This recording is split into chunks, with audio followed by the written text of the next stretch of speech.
వి gold trusted gold buyers మీరు తాకట్టు పెట్టిన బంగారాన్ని విడిపించి ఈ రోజు ఉన్న మార్కెట్ ధరకు కొనబడను.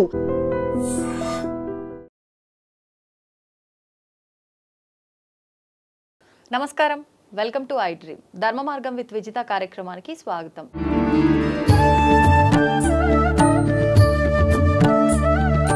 ప్రస్తుతం మనతో పాటు ఉన్నారు ప్రముఖులు ప్రవీణ్ కుమార్ శర్మ గారు. ఇప్పుడు వారితో మాట్లాడి మరిన్ని విషయాలు తెలుసుకునే ప్రయత్నం చేద్దాం. నమస్కారం అండి. నమస్కారం అమ్మా, ఎలా ఉన్నారు? బాగున్నాను, మీరు ఎలా ఉన్నారు? తల్లి. మనకి ఇప్పుడు గురువులు అని చెప్పి మాట్లాడుకుంటూ ఉంటాము, కానీ అసలు గురువులు అంటే ఎవరు అనే విషయానికి వస్తే అదొక క్వశ్చన్ మార్క్ లాగానే ఉంటుంది ఈ మధ్యకాలంలో. అంటే స్కూల్లో ఉన్న పిల్లలు వాళ్ళకు పాఠం చెప్పిన వారే గురువు అని చెప్పి భావించాలా, లేదు అంటే ఇప్పుడు మీలాంటి వారు ఉన్నారు, మీకు ఇలాంటి ఉపాసన విద్య ఇవి నేర్పిన వాళ్ళని మీరు గురువుగా భావించాలా? అసలు ఎవరు గురువుగా భావించాలి? నిజమైన అంటే గురువుతో మనం ఎలా కృతజ్ఞతగా ఉండాలి అంటుంటారు కదా, తల్లి తండ్రి గురువు వీళ్ళ ముగ్గురి తర్వాతే భగవంతుడు అని చెప్పి. అసలు అంటే ఇంత ప్రాధాన్యత ఇచ్చారు అంటే గురువుకి చాలా ప్రత్యేక స్థానం ఉందని అర్థమవుతోంది. మనకి ఎట్లాగో ఇప్పుడు గురు పౌర్ణమి కూడా రాబోతుంది. మరి ఈ గురు పౌర్ణమి రోజు అసలు గురువు ఎవరో తెలిస్తేనే కదా మనం గురువుకి కృతజ్ఞత తెలుపుకునేది. ఆ విషయాలన్నీ కూడా తెలియజేయండి. తల్లి, గురువుల్లో రకాలు ఉన్నారు తల్లి. 3-4 టైపులుగా మనం డివైడ్ చేసుకోవాలి. ప్రథమంగా మొట్టమొదటి గురువు మన తల్లే, అందుకే మాతృదేవో భవ. తర్వాతే తండ్రి పితృదేవో భవ, తర్వాత ఆచార్యుడు ఆచార్య దేవో భవ, ఇలా అంటూ ఉంటాం. మళ్ళీ స్కూల్ లైఫ్కి వచ్చినప్పుడు ఆ మాస్టర్ గారే విద్యా గురువు. ఆ మాస్టర్ గారు ఏది చెప్తే ఆయన, నిజానికి మనం ఇంట్లో ఉండటం కంటే స్కూల్లో మాస్టర్ గారు చెప్పిన పాఠాలే మనకు గుర్తొస్తాయి. ఎక్కువ సమయం కూడా ఉన్న డేలో అంతా స్కూల్లోనే ఉంటుంది. అక్కడి వరకు అదొకటి. కాలేజ్ లైఫ్కి వచ్చాక మనకు ఒక మెంటర్ అవసరం అవుతాయి. అప్పుడు అది ఫ్రెండ్ అవ్వచ్చు, లేదా తెలిసిన వారు అవ్వచ్చు, వారు కూడా ఒక రకమైన గురువు లాంటి వారే. వీళ్ళందరూ భౌతికమైన గురువులు తల్లి. ఒక స్థాయికి వచ్చాక ఆధ్యాత్మిక పరిశీలనలోకి వచ్చినప్పుడు ఈ శరీరం నేను కాదనే క్లారిటీ వచ్చి మోక్షం పొందాలనే క్లారిటీ వచ్చినప్పుడు ఆ భగవంతుడి వైపు నడిపే వాళ్ళని నిజమైన గురువు అంటారు. దీనికి శంకర భగవత్పాదుల వారు ఒక ప్రశ్నోత్తర మాలిక అని వారు ఒక రాశారు. వారే ప్రశ్నలు వేసుకుంటారు, వారే సమాధానాలు చెప్తారు. ఆయనకాయనే కో గురువు, ఎవరు గురువు? అధిగత తత్వ, తత్వాన్ని తెలుసుకున్నవాడే గురువు. అసలు ఏంటి తత్వం అంటే? ఇంకా ప్రశ్న. శిష్య హితాయ ఉద్యత సతతం, శిష్యుడి హితం గురించి నిరంతరం ఆలోచించేవారే గురువు. అసలు తత్వం అంటే ఏమిటంటే ఆత్మకే తత్వం అని మరొక పేరు తల్లి. అంటే మనని మనం తెలుసుకోవాలంటుంటారు కదా, అలా తెలుసుకోవటమే తత్వం. అది విచారణ అని రమణ మహర్షి చెప్తారు. నేనెవరు నువ్వెవరు తెలుసుకొని రమణ మహర్షి చెప్తారు. అలా మనల్ని మన వైపు మనం ఎవరో తెలుసుకునేటువంటి వాళ్ళని చేసే వాళ్ళనే గురువు అంటారు. వీళ్ళందరికీ మూలం వేదవ్యాస మహర్షి. అందులో వారికి పరంపర ఈ వేదవ్యాస మహర్షి గురువు కూడా వాల్మీకి మహర్షి. ఇన్స్పిరేషన్ రామాయణం రాసిన తర్వాతే కదా ఇవన్నీ వచ్చాయి. పురాణాలు అంతకు ముందు ఉన్నప్పటికీ మళ్ళీ వస్తూనే ఉన్నాయి.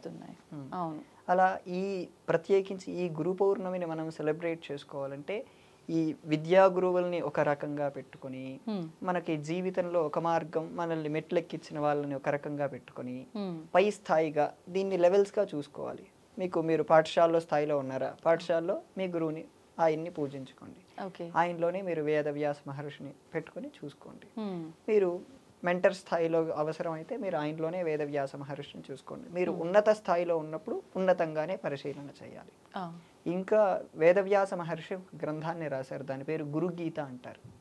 ఆయన ఇంకా ఒక మాట ఏం చెప్తారంటే, తల్లి తండ్రి కంటే దైవం కంటే ఇంకా గొప్పవాడు గురువు అంటాడు. ఎందుకంటే తల్లి తండ్రి జన్మనిస్తారు, ఈయన ఇంకొక జన్మ లేకుండా చేస్తాడు. దైవమైనా మీకు కొంచెం ప్రార్థిస్తే లేదా చాలా తపస్సు చేస్తే అవకాశం వస్తుంది, కానీ గురువు క్షణం మీ పైన ఆయన అనుగ్రహం కరుణిస్తే అది మీకు మోక్షమే వస్తుంది, మీకు ఎప్పటికీ ఇంకా మరుజన్మ లేకుండా చేస్తారని చెప్పి ఆ వేదవ్యాస మహర్షే చెప్తారు. అంటే మనకు ఒక జ్ఞానాన్ని అందిస్తారు కాబట్టి మనం వెళ్ళాల్సిన మార్గం ఏంటో కరెక్ట్ గా గైడ్ చేస్తారు కాబట్టి ఇంకా అంతా బానే ఉంటుంది అలా మనం గనక వెళ్ళి ఉంటే అన్న ఉద్దేశంతో ఇలా చెప్పు ఉంటారేమో కదా. ఇప్పుడు అంటే మీరు అన్నట్టుగా తీసుకుంటే ఒక మెంటర్ అవసరం ఉన్న సమయంలో వారే మన గురువు. స్కూల్ విద్యార్థి సమయంలో ఉన్నప్పుడు మనకు పాఠాలు నేర్పిన వాళ్ళు గురువు. తల్లి తండ్రి కూడా మనకు ఒక గురువు స్థానంలోనే ఉన్నారు. స్పిరిచువల్ గా అంటే దేవుళ్ళ విషయానికి వచ్చిన మనకు జగద్గురువులు, పీఠాధిపతులు, పెద్ద పెద్ద మహానుభావులు ఎంతో మంది ఉన్నారు. వీళ్ళని మనం ఒక గురువుగా భావించి ఆ రోజు మనం ఆరాధన చేయాలి, కృతజ్ఞత తెలియజేయాలి అంటే ఎవరిని తీసుకోవచ్చు అంటారు? వేదవ్యాస మహర్షి. వేదవ్యాస మహర్షి. ఇప్పుడు దత్తాత్రేయుని కూడా అంటే గురువు స్థానంలో. ఇవన్నీ సంప్రదాయ భేదాలు. వీళ్ళ దీంట్లో ఒక శ్లోకం ఉంటుంది, నారాయణం పద్మభువం వశిష్ఠం శక్తించ తత్పుత్ర పరాశరంచ. ఇలా ఒక శ్లోకం వస్తుంది. మొట్టమొదటి గురువు నారాయణుడు, వారి అబ్బాయి పద్మభువుడు. పద్మభువుడు అంటే ఎవరండి? బ్రహ్మదేవుడు. అంటే నాభికవలంలో నుంచి వచ్చారు కాబట్టి. నారాయణం పద్మభువం వశిష్ఠం, బ్రహ్మదేవుడి కొడుకు వశిష్ఠుడు. శక్తించ అంటే ఈ వశిష్ఠ మహర్షి కొడుకు పేరు శక్తి మహర్షి. శక్తించ తత్పుత్ర పరాశరంచ, ఆయన కొడుకు పేరు పరాశరుడు. తత్పుత్ర పరాశరంచ వ్యాసం శుకం. తర్వాత వ్యాస మహర్షి, పరాశర మహర్షి అబ్బాయి వ్యాస మహర్షి. ఆ వ్యాస మహర్షి కొడుకే శుక మహర్షి. ఇదంతా ప్రతి ఒక్క సంప్రదాయంలో తేడా లేకుండా ప్రతి ఒక్కరు ఈ పద్ధతినే ఫాలో అవుతారు. ఇక్కడి వరకు ఎవరు మార్చుకోరు వాళ్ళ లీనేజ్ ని. ఆ తర్వాత వారు దత్త సంప్రదాయం అవ్వచ్చు, లేదా మీరు శాక్తేయ సంప్రదాయంలో వెళ్తే వాళ్ళకు దక్షిణామూర్తి మొదటి గురువు నుంచి వచ్చి ఇలా వాళ్ళకు మారుతూ ఉంటారు. ఎవరికైనా మొట్టమొదటి గురువు పరమాత్మే తల్లి. అంటే ఈ పరంపర స్టార్ట్ అవడానికి మూలం పరమాత్మయే. ఇందులోనే మరొక శ్లోకం ఉంది, సదాశివ సమారంభం శంకరాచార్య మధ్యమం అని.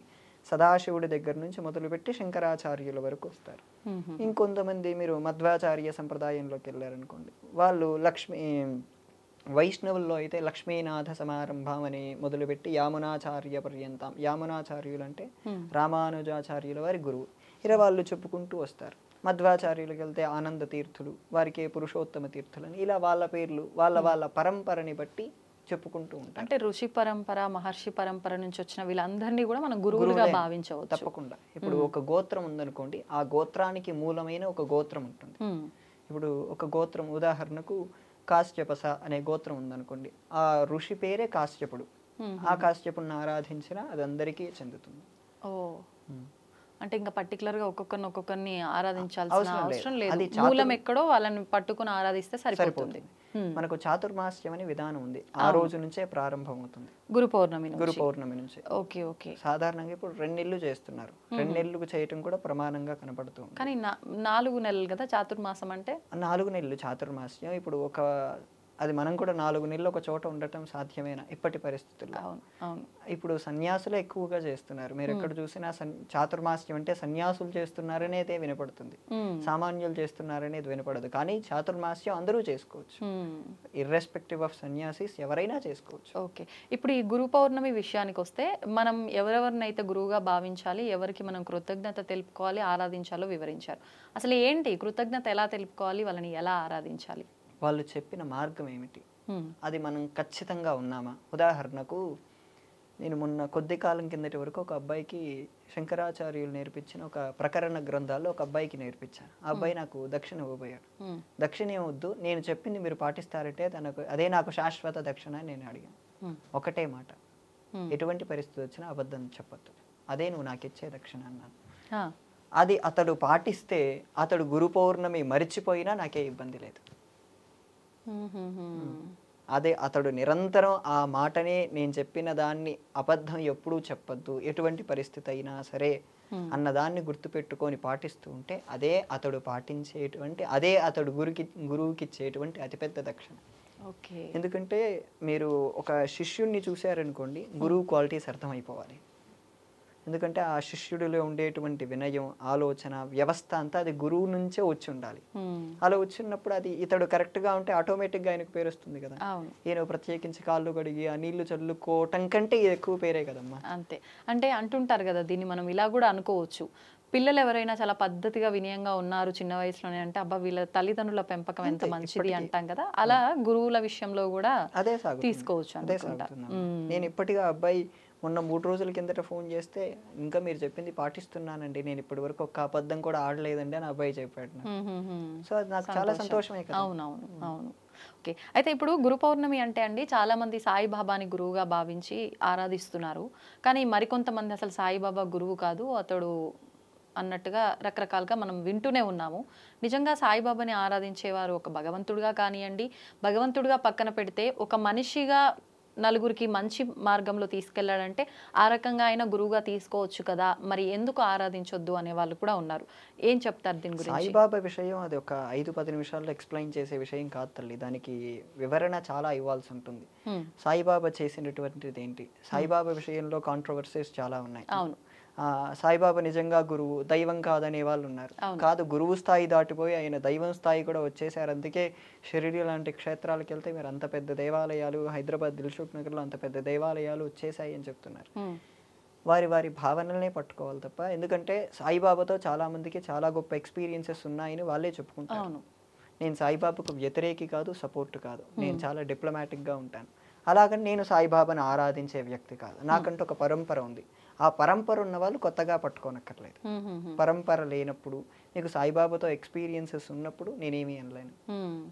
అంటే ఇక ఎవరి భావనను బట్టి వాళ్ళు దాని ప్రకారం వెళ్తే సరిపోతుంది.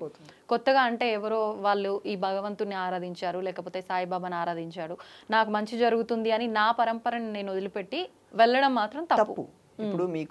ఇప్పుడు మీ కులదైవం ఉన్నారు తల్లి, మీ కులదైవం మీరు వదిలేసి మీ అమ్మగారి కులదైవం తీసుకొచ్చి పెడితే మీ అత్తయ్య గారు ఒప్పుకోరు. తప్పు కదా అది.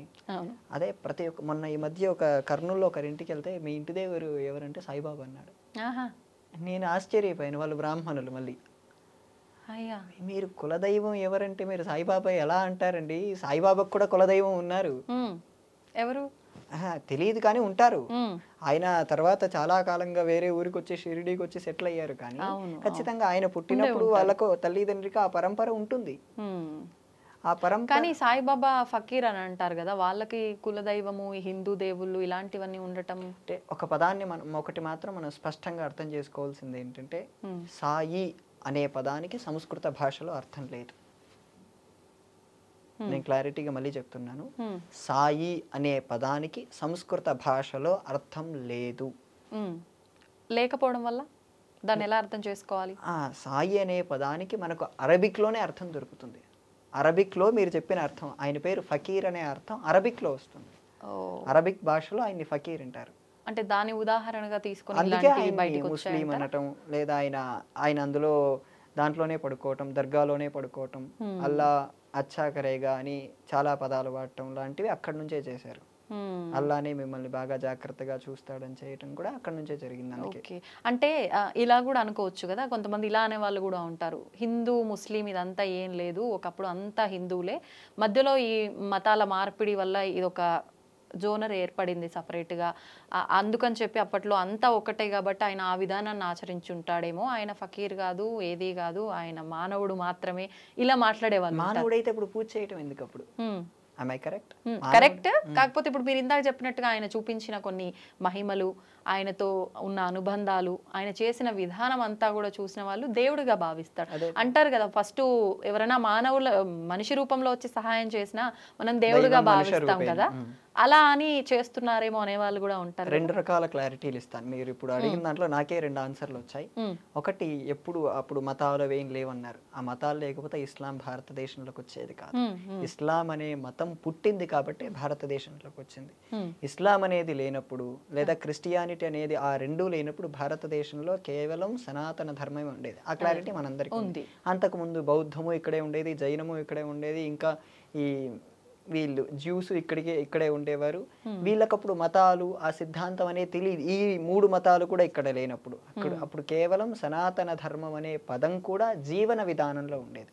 సో మీరు ఇప్పుడు చెప్పిన పద్ధతి కూడా తప్పు. ఎందుకంటే అప్పటికే సాయిబాబా ఉన్న కాలంలో భారతదేశం పరాయి వాళ్ళ చేతుల్లో ఉంది. ప్లస్ అప్పుడు మతాలు స్పష్టంగా ఉన్నాయి. ఆయన అందులో వాళ్ళ మతంలోనే దాంట్లోనే పడుకున్నాడు. మనం ఒక విషయాన్ని స్పష్టంగా అర్థం చేసుకోవాల్సింది అంటే సాయిబాబా సాధన చేశాడు, ఆ క్లారిటీ అందరికీ ఉంది. ఆ సాయి సచ్చరిత్ర, కిరాల భరద్వాజ్ లాంటి వాళ్ళు రాసిన పుస్తకాలు చదివితే, లేదా అంతకంటే ముందు షిరిడి సంస్థానం వాళ్ళు ప్రచురించిన పుస్తకాలు చదివితే సాయిబాబా సాధన చేశాడు. కానీ ఆయన పరంగా మనకు వారి భావనలు, వారి భక్తులు ఎలా భావన చేస్తారో అనే దాన్ని అంటే వారు తిరిగిన విధానము, మాట్లాడిన విధానం అంతా కూడా ఒక ఫకీర్ లాగా మనకు అర్థమవుతుంది. మరి కొంతమంది బ్రాహ్మణుడు అని కూడా అంటారు కదా, మరి ఇది దేన్ని ఉద్దేశించి అని ఉంటారంటారు? అది నేను ఒక చోట విన్నాను. ఆ వాళ్ళ ఊరు, ఆయన వెళ్ళిన ఊరు, కొంతమంది అలా రీసెర్చ్ చేసి చెప్పారు, కానీ దానికి సరైన అథెంటిసిటీ లేదు. బ్రాహ్మణుడు అనే పదానికి ఏంటంటే జన్మతః కాదు, జన్మతః అయినప్పటికీ దాన్ని పాటించాలి. దాన్ని పాటించకపోతే ఏమవుతారు? అంతే ఇబ్బందులు పడాల్సి. ఇబ్బంది కాదు, దాన్ని బ్రహ్మబంధు అంటారు వాళ్ళని శాస్త్రంలో. అంటే ఉదాహరణకు ఒక బ్రాహ్మణ కుటుంబంలో పుట్టిన వాళ్ళు 3 తరాలు వాళ్ళ ఆచారాన్ని పాటించకపోతే వాళ్ళు బ్రాహ్మణులుగా పిలువబడరు. ఉదాహరణకు ఒక వ్యక్తి ఉన్నాడు, ఆ వ్యక్తి కంటే 3 తరాల వాళ్ళ తాత, వాళ్ళ నాన్న, అతను ఆ బ్రాహ్మణ సంబంధితమైన ఆచారాలు ఏవి పాటించలేదనుకోండి, వాళ్ళకు పుట్టబోయే బిడ్డలు ఎవరు బ్రాహ్మణులు కాదు, డైరెక్ట్గా శూద్రులే అవుతారు. ఎందుకంటే వాళ్ళకి ఆచార పరంపర పోగొట్టుకున్నారు. వాళ్ళకు సంధ్యావందనం అని, గాయత్రి జపమని, అగ్ని కార్యం అని, ఇలా రకరకాలుగా ఉంటాయి ప్రతిరోజు చేయవలసినవి. ఈ రోజు నేను మీ దగ్గరికి వచ్చేసరికి నా 2 కాలాలు సంధ్యావందనం అయిపోయింది, ఇంకొక కాలం నేను వెళ్ళే సాయంత్రం చేయాలి. ఇలాంటివన్నీ రోజు చేయాలి. నిత్య కాలార్చన, నిత్య పూజ అనేది ఖచ్చితంగా చేయాలి. అవన్నీ చేయకపోతే వారికి ఖచ్చితంగా ఆ పద్ధతి నుంచి బయదొలిగి వాళ్ళు బ్రహ్మబంధు. కానీ బ్రహ్మబంధు అంటే వారు పూర్వం బ్రాహ్మణులు, ఇప్పుడు బ్రాహ్మణులకు బంధువుగా మిగిలారు అవుతారు. సో సాయిబాబా అనేటువంటి వ్యవస్థ వేరు, అది మాట్లాడాలనుకున్నా అది, ఎందుకంటే దాంట్లో సగం మంది పాజిటివ్గా ఉన్నారు, సగం మంది నెగిటివ్గా ఉన్నారు. నేను మొన్న ఒక కళ్యాణ మండపంలో ప్రవచనం చెప్పడానికి వెళ్ళాను తెనాల్లో. సాయిబాబా ఆలయం కడదామని చెప్పి అందులో ఉండే ఒక ఫ్రెండ్ సడన్గా అన్నాడు, వాళ్ళందరూ వయస్సులు అనగానే ఒక ఆయన నుండి దానికి కావాల్సిన గ్రానైట్ మొత్తం నేను ఇప్పిస్తాను, ఇంకొక ఆయన నుండి దానికి కావాల్సిన ఇసుక, సిమెంటు, కంకర అన్నీ నేను ఇప్పిస్తాను, ఒక ఆయన నుండి ఆ విగ్రహం మొత్తం నేను తెప్పిస్తాను. మొత్తం 10-15 మంది అరగంటలో కావలసిన సామాన్లన్నీ వస్తాయని చెప్పి వాగ్దానం చేశారు. 6 నెలల్లో గుడి కడతామని కూడా ఒప్పుకున్నారు. అంటే వ్యవస్థ అంత పెద్దగా ఉంది అక్కడ. నాకు తెలిసిన ఒక ఆయన గుడి కట్టడానికి 4 ఏళ్ల నుంచి ఇంకా పోరాడుతూనే ఉన్నారు శివాలయం కట్టడానికి. స్టిల్ ఆయన దగ్గర ఫండ్స్ తక్కువగానే ఉన్నాయి. ఎలా తీసుకోవచ్చు అంటారు దీని అంతటిని? మరి తీసుకోవాలండి, చాలా రకాలుగా తీసుకోవాలి. ఇప్పుడు అంటే 2 రకాల విధానాలు మీరు చెప్పారు, అంటే అసలు ఎలా తీసుకోవాలి? అంటే నిజంగా సాయిబాబా మహిమలు ఉన్నాయి కాబట్టి ఇలాంటి భక్తులు ఉన్నారు, అందుకే ఆయనకు తొందరగా అయిపోయింది అనుకోవాలా? లేకపోతే అసలు మంచిని తొందరగా గ్రహించలేరు కాబట్టి శివాలయానికి ఆయనకు ఫండ్స్ రావట్లేవు అనుకోవాలా? ఎలా తీసుకోవచ్చు అంటారు? దీన్ని 3-4 రకాలుగా తీసుకోవాలి, 2 రకాలనే కాదు. నిజంగా సాయిబాబా సాధన చేశాడు తల్లి. సాధన చేయకపోతే ఇంతమందిని అట్రాక్ట్ చేయకపోవటం అనేది కాదు. ఎందుకంటే కొన్ని కోట్ల మంది, ఈవెన్ చాలా మంది నాకు తెలిసిన బిలీనియర్స్ కూడా సాయిబాబాని పూజిస్తారు. ఎందుకంటే వాళ్ళు చెప్తున్నారు మాకు సాయిబాబా వల్ల మహిమలు కలిగాయని అని చెప్తున్నారు. నేను వాటిని తప్పు పట్టలేను, ఎందుకంటే 90% తప్పు అయి ఉండొచ్చు, కానీ 1% అయినా కరెక్ట్ అయి ఉండొచ్చు కదా. ఆ 1% పట్టుకొని మనం ముందుకెళ్తూ ఉండాలి. ఇంకా ఈ శివాలయానికి ఫండ్స్ రాకపోవటం అంటే ఈ భక్తులు అంత తొందరగా సాయిబాబాకు అట్రాక్ట్ అయినంతగా దీనికి అట్రాక్ట్ అవ్వట్లేదు. కారణం ఏంటంటే నేను ఒకసారి ఇక్కడే దిల్సుఖ్ నగర్ సాయిబాబా గుడి ఆలయాన్ని చూస్తే 90% యూతే ఉన్నారు ఆ గుళ్ళో. ఎందుకు? అక్కడ ఇంకొకటి కూడా జరుగుతుంది దానివల్ల, అక్కడ లవ్ మ్యారేజెస్ ఎక్కువ జరుగుతాయి. అవునా? అక్కడ ఈ ప్రత్యేకించి యువతే వస్తారంటే, ఉదాహరణకు ఒక 70% మంది అమ్మాయిలు వచ్చారనుకోండి, ఖచ్చితంగా 80% మంది అబ్బాయిలు ఉంటారు కదా వాళ్ళని చూడటానికి. సో ఆ కారణాలు అక్కడ బాగా ఎక్కువగా జరుగుతున్నాయి నేను చూసిన దాని పరంగా. అంటే భక్తి లేదు, భక్తి లేదు అక్కడ. ఇలాంటి వాటి వల్ల కూడా అట్రాక్ట్ అవ్వడం, సైడ్ అట్రాక్షన్ అక్కడ ఎక్కువగా జరుగుతుంది. ప్లస్ పేరు చాలా ఫేమస్ అయింది, 2 అక్షరాలు. ఓకే, 2 అక్షరాలు. అందులో సాయిబాబాకి ఏంటంటే, నేను ఒక ఆవిడని అడిగాను, ఆవిడ 7 గురువారాల వ్రతం అని చెప్పి చేసుకుంటుంది సాయిబాబాకి. సాయిబాబా ఏం చెప్పలేదు, కానీ వీళ్ళు పెట్టుకున్నారు ఇవన్నీ. ఎందుకు చేసుకుంటారంటే నేను 7 గురువారాల వ్రతం చేస్తుంటే నాకు బాగా కలిసి వచ్చిందండి, అందుకు నేను చేస్తుంటాను అందులో నేను వేరే వరలక్ష్మి వ్రతం లేదా మిగతా వ్రతాలు చేసుకోవాలంటే నాకు నియమాలు బాగా ఎక్కువ. కానీ సాయిబాబా అనుకోండి నియమం ఏమి ఉండదు, ముట్టుకోవచ్చు అనే క్లారిటీతో చేస్తున్నారు. అందులో ఒక చాలా పెద్ద తప్పు సాయిబాబా గుళ్ళలో చేస్తున్నారు. ఏంటండి? సాయిబాబా ఇలా కాలు పైన కాలు వేసుకొని కూర్చుంటాడు కదా, అవును. ఆయన పైన తలపై నుంచి పాలు పోస్తే ఈయన కాళ్ళ ద్వారా ఆ పాదాల కింద శివలింగం పెట్టుంటారు. అన్ని గుళ్ళల్లో కాదు, చాలా తక్కువ గుళ్ళలో, బట్ నేను చూశాను అది. Okay okay. అక్కడ ఆయన పాదాల కింద శివలింగం ఉంటుంది. ఈ పాదాల ద్వారా వచ్చే పాలు శివలింగం మీద పడాలన్న ఉద్దేశంలో కొంతమంది ఏర్పాటు చేశారు. దీన్ని ఏమనాలి? కొంతమంది స్పష్టంగా సాయిబాబా వెనుక అల్లా అచ్చా కరేగా అని రాశారు. ఏమనాలి? మొన్న కొద్ది కాలం కిందట అయోధ్య రామ మందిరం కడుతుంటే ప్రతి దేవాలయం వారికి తోచినంతగా డబ్బులు ఇస్తే అత్యంత సంపన్నమైన ఈ షిరిడీ సంస్థానం ₹1 కూడా డొనేషన్ ఇవ్వలేదు. ఏమనాలి? హిందువుల ద్వారే బ్రతుకుతున్న వీళ్ళు హిందువుల్ని మోసం చేయడానికి తీసుకెళ్తున్నారు. అంటే ఒక రకంగా సెక్యులర్గా తీసుకెళ్తున్నావనే భావనలో మనల్ని ముస్లింలుగా మారుస్తున్నారు సాయిబాబా విషయంలో ప్రత్యేకించి. ఓకే. సో వాళ్ళకి ఇండైరెక్ట్గా ఆ గ్రంథాల్లో సాయిబాబా కొన్ని చోట అల్లా అచ్చా కరేగా పదాలు స్పష్టంగా మాట్లాడినట్టు సాయి సచ్చరిత్రలోనే ఉన్నాయి. కానీ వాళ్ళు దాన్ని ఇంకా బాగా ఎంపసైజ్ చేసి మనల్ని వేరే రకంగా ప్రభావితం చేస్తున్నారు. ఏలూరులో ఒక కుటుంబంలో సత్సంగం జరుగుతుంది, హైదరాబాద్లో జరుగుతుంటే పాటలు పాడుతూ ఉంటారు. ఆ కుటుంబం వాళ్ళు ఇంట్లో అల్లా గురించి పాటలు పాడుతున్నారమ్మా. అల్లాకు సాయిబాబాకు లింక్ చేసి పాటలు పాడుతున్నారు. అంటే మనం వాళ్ళకు తెలియట్లేదు, వాళ్ళు భక్తిలో లేదా ఒక ఇల్యూషన్లో ఉన్నారు. ఇల్యూషన్లో ఉండి అల్లా సాయి అని అలాంటి పదాలు కలిపి వచ్చేటట్టు సత్సంగంలో పాడటం అనేది మనల్ని తప్పుదోవలకి తీసుకెళ్తున్నట్టే కదా. అందుకోసం మీరు సాయిబాబాని ఆరాధిస్తారా? ఖచ్చితంగా ఆరాధించండి. కానీ సాయిబాబా కంటే పై స్థాయి గురువులు ఉన్నారు. అవును. సాయిబాబా అందులోనూ మనకు ఈ గురు పౌర్ణమి వ్యాస పౌర్ణమి అని కూడా అంటారు కదా, దాన్ని బట్టే మనం అసలు ఎవరిని ఆరాధించాలనేది ఒక క్లారిటీకి రావాలి. అవును తల్లి. కానీ ఇప్పుడు ఉన్నటువంటి వ్యవస్థ ఏమిటంటే సాయిబాబా ఆలయాల్ని తీసేయలేం. ఎక్కడుంది అథెంటిసిటీ తీసేయటానికి? ఎన్ని ఆలయాలని కొలగొట్టాలి? ఒక్క తెలుగు రాష్ట్రాల్లో 10,000 పైన ఆలయాలు ఉన్నాయి సాయిబాబాకు. దాన్ని వ్యవస్థ ఎవరు తీసేయగలరు? అవును. కానీ ఏంటంటే అవేర్నెస్ తీసుకుని రావాలి. నీకు ఆ మతానికి దీనికి సంబంధం లేదు, నువ్వు ఆరాధించాలా, నువ్వు సాయిబాబాను పట్టుకుంటావో పట్టుకో, అది ఎవరికి సంబంధం లేదు. కానీ సాయిబాబా హిస్టరీ ఇది, సాయిబాబా ఇలా చేశాడు, ఆయన మహత్యాలు ఇవి, అవి నువ్వు వివరంగా చెప్పాలి. వివరంగా చెప్పినప్పుడు అది వాళ్ళు ఎలా తీసుకుంటారు అనే దాన్ని బట్టే వాళ్ళు చూడాలి తల్లి. అందులో ప్రత్యేకించి ఈ సాయిబాబా పౌర్ణమి అయిపోయింది, గురు పౌర్ణమి. అవును అవును. వాళ్ళు ఆ రోజు జనాల్ని అట్రాక్ట్ చేయడం కోసం అన్నదానాలు వంటివి చేయటం. ఒక్కొక్క గుడి దగ్గర సాధారణంగా 200 మంది అన్నదానం తీసుకుంటారు. అన్నప్రసాదం స్వీకరించిన అది ఎంత లేదన్నా మొత్తం 10,000 గుళ్ళలో 2 లక్షల మంది పైనే తింటున్నట్టు కదమ్మా. సో వ్యవస్థని ప్రస్తుత పరిస్థితుల రీత్యా తీసేయలేము సాయిబాబా వ్యవస్థని, కానీ అవగాహన మాత్రం తీసుకుని రాగలరు. వాస్తవం ఇది మాత్రం. అంతేలేండి. అంటే ప్రతి ఒక్కరూ ఎవరేం చేస్తున్నారు అనే ఒక ఎరుకతో ఉండి జాగ్రత్త పడితే మాత్రం మీరు అన్నట్టుగా అవేర్నెస్ వస్తుంది. ఒకరి ద్వారా ఒకరికి అసలు ఎవరు ఏంటి అనే వాస్తవం తెలుస్తుంది. కాబట్టి దాని నుంచి ఎవరు ఏం చేయాలనేది వాళ్ళకే అర్థమైపోతుంది. థ్యాంక్ యూ అండి, చాలా చక్కటి వివరణ ఇచ్చారు. నమస్తే.